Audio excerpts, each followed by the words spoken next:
All right, there we go. That took forever. Now we're live everywhere. All right.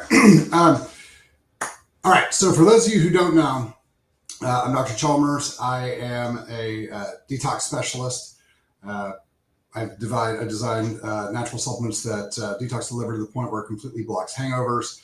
I helped design the detox box for ID Life, which is still probably the best detoxification box on the market. If you have any questions or want to look that up, it's idlife.com, detox box. If you guys are looking to do anything, Paul Michel is probably the guy there who has the most knowledge of the science. So you can check that out. I've been working with some of the top functional medicine pediatricians in Dallas for about a decade, helping to diagnose, reverse, and treat autism and vaccine injuries. Doctors like Dr. Deborah Bang, Dr. Randy Nadeau, and Dr. Christy Potter. These are some of the top functional medicine docs that are in the area. Go ahead and look them up, see what they're doing. They can help quite a bit. All right, so let's get into this real quick. We've known for 30 years that vaccines have been causing autism. We've been saying it, that the chiropractic profession has been screaming it for as loud as we could, for as long as we could. Lots of doctors lost their licenses. Lots of doctors got bankrupted, put in prison, all sorts of things for trying to help bring this to light. So I'm glad that RFK is finally helping us out. All right, so Tylenol does increase autism functionality.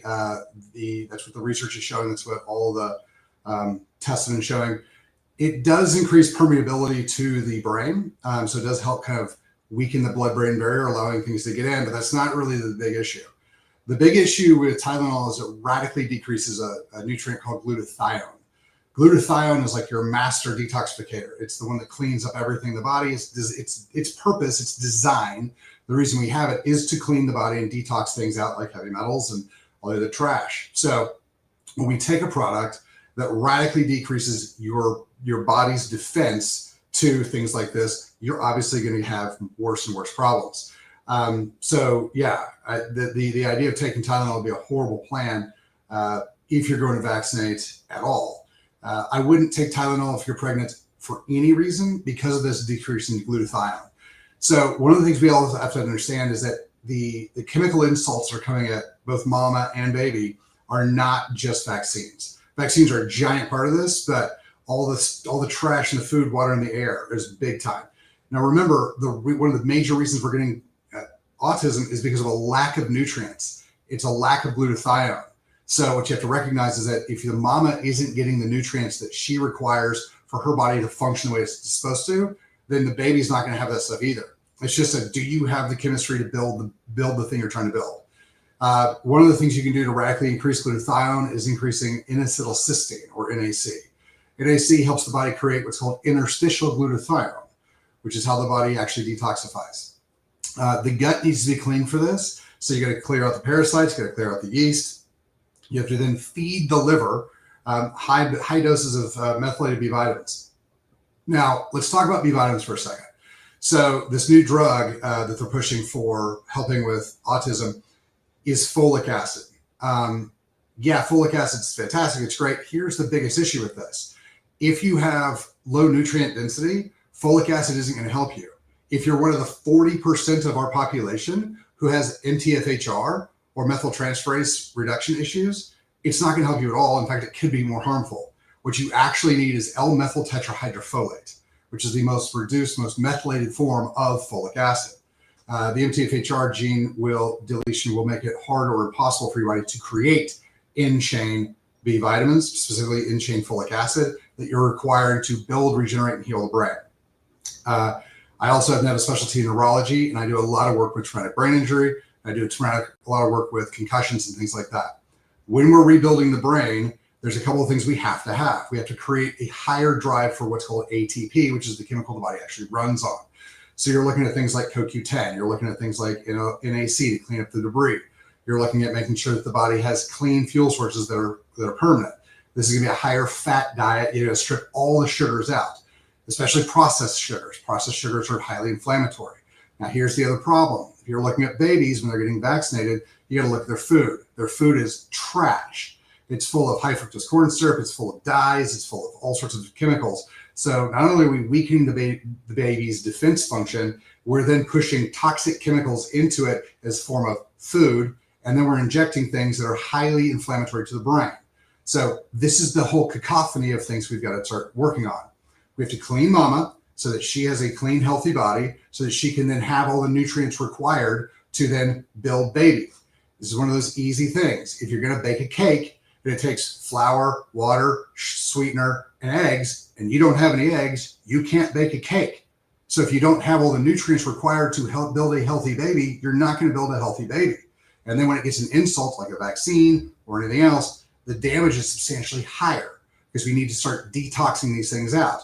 When we talk about detox, what we're actually doing is we're talking about making sure that the body gets all of the nutrients it requires to do the job it was designed to do. We're not taking supplements to force a reaction.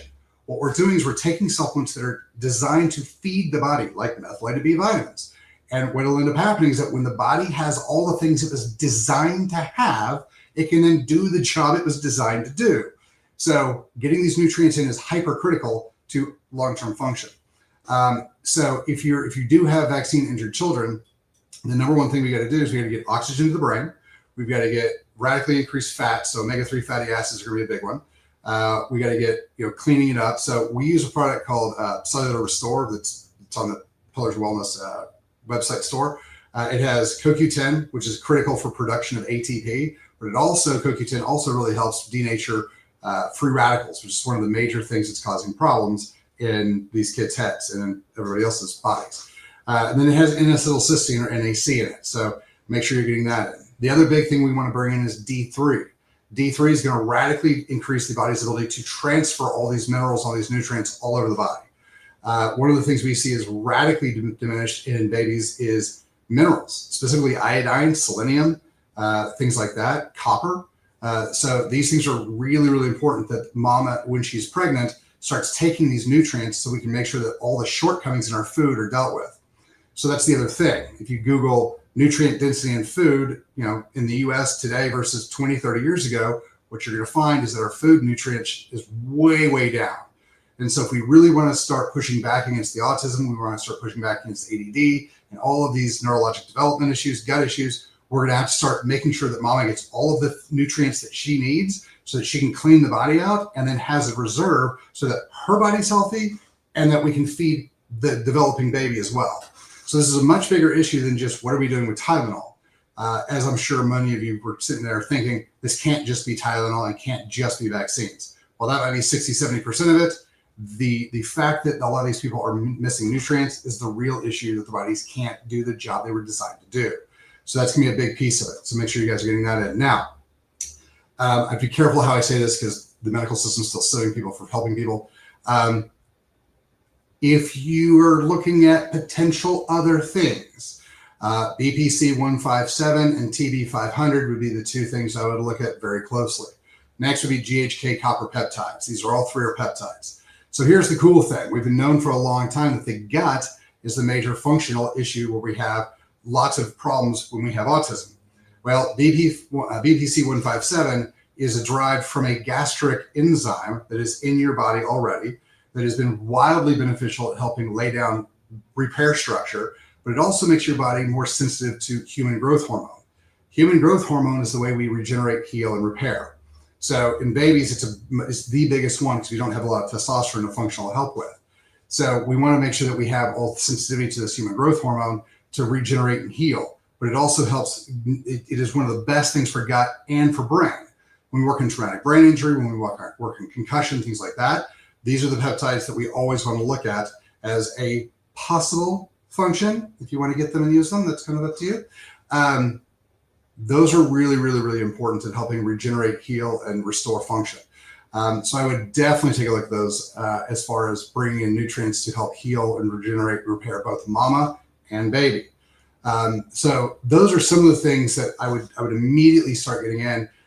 I would avoid the vaccines altogether. Now, I realize the medical system has done a really great job lying to everybody this entire time, saying that they're both safe and effective.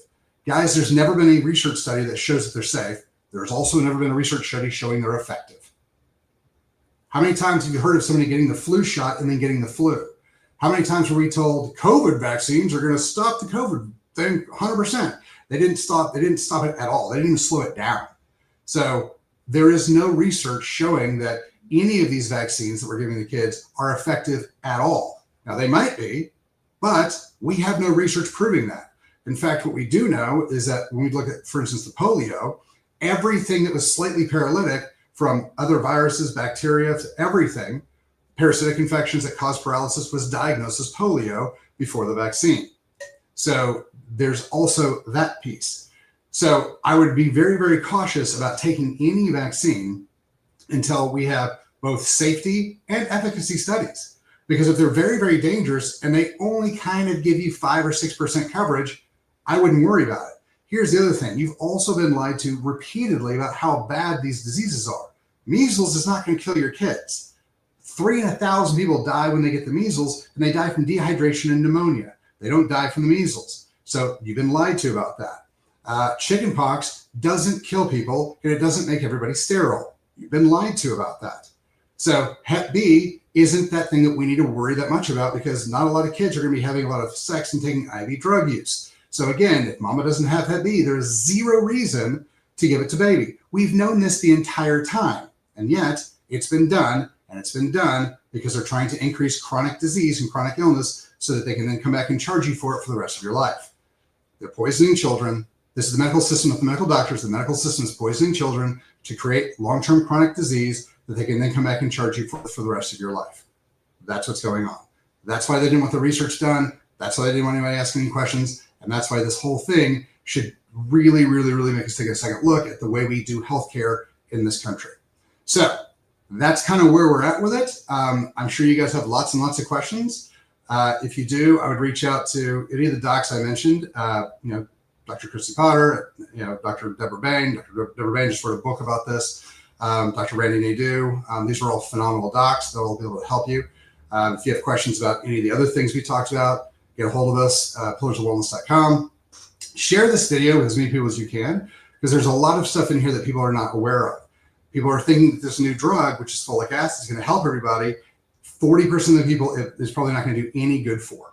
They need the different methylated folic acid. They need the L-methyl tetrahydrofolate. So it's a very, very, very big piece. Make sure they're getting that in. We need to increase omega-3 fatty acids. We need to increase, support for the liver. That's going to be B6. That's going to be B2.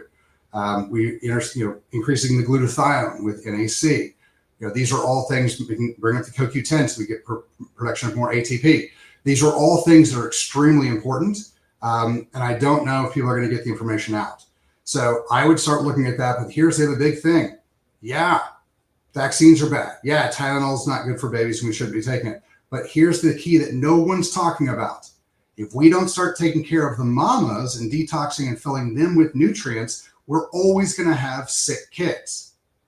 If the mom doesn't bring in the nutrients that are required to build a healthy baby at the levels that are required to build a healthy baby, you're not going to be able to build a healthy baby. This is if you run out of materials, you can't build the thing. So this is where a lot of this is actually going to start. So if we could start detoxing these mamas, if we could start giving these mamas the nutrients that they actually need, that'll help tremendously. Also remember, this is not just chemistry. When we're talking about cleaning out these mamas, we also have to start working on their psychological function, because the emotional component is where stress comes from. And the emotional component shifts you into a sympathetic state, shutting off digestive function in the parasympathetic state. So this is a big, big deal that we have to kind of start recognizing, hey, if we're not just trying to increase pharmaceutical profits, we're actually trying to help people. Where do we need to start? And it's not with baby, it's with mama, because mama is the factory that builds the baby. All right. So you guys, if you have any questions, please hit us up. questions@chalmerswellness.com. Drop them in the DMs. Share this with whoever you can find, because there's going to be lots of information that we've known for 20, 30 years that is just now coming out, and people need to get on top of it. And like I said, the first thing they threw out was we need folic acid, which is correct, but they're using the wrong form, so they're not going to get people the care they need. All right. You guys have a good day. Thanks for your time.